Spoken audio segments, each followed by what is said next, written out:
ఒక పోలీసోడు నేను ఒక రిటైర్డ్ డిఎస్పి భార్య కోటేశ్వరరావు గారి భార్యని నేను రైలు గేట్ వేస్తుంటే మా అమ్మాయిని కారులో దించడానికి వెళ్ళాను. బీవీ నగర్ రైల్వే గేట్ దగ్గర ఒక పోలీసు వాడిని తీసుకొని జీబులో డ్రైవర్ గాడు పోతున్నాడు. పోలీస్ డ్రైవర్ గాడు పోలీసు వాడు పక్కన కూర్చోన్నాడు. మా డ్రైవర్ కారు ముందుకు బానిస్తున్నాడు. నా హెల్త్ బాగలేదు, హార్ట్ ప్రాబ్లం, అర్జెంటుగా వాటర్ కావాల్సి వచ్చింది. నేను కొంచెం ముందుకు వెళ్ళానని మా డ్రైవర్ని పెట్టుకొని నానా బూతులు తిట్టాడు నా కొడుకు. నానా బూతులు తిట్టాడు. వాడిని వదలను, చిన్నగా వాడిని వదలను. రైలు గేట్ కాడు వాడు నోరు పడిపోయింది. వాడికి పక్షవాతం వస్తుంది.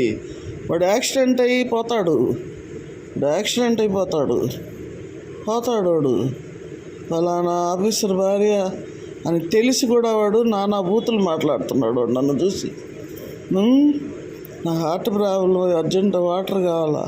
నేను వాడి కారు కన్నా ముందు, వాడి జీప్ కన్నా ముందు పెట్టాడని నా డ్రైవర్ని పట్టుకొని నానా బూతులు తిడుతున్నాడు నా ముందు. నేను కూర్చొని ఉంటే వాడు నేనెవరో తెలుసా నా కొడుక్కి. వాడి ఉద్యోగం పోద్ది, వాడికి ఉద్యోగం పోవాలా.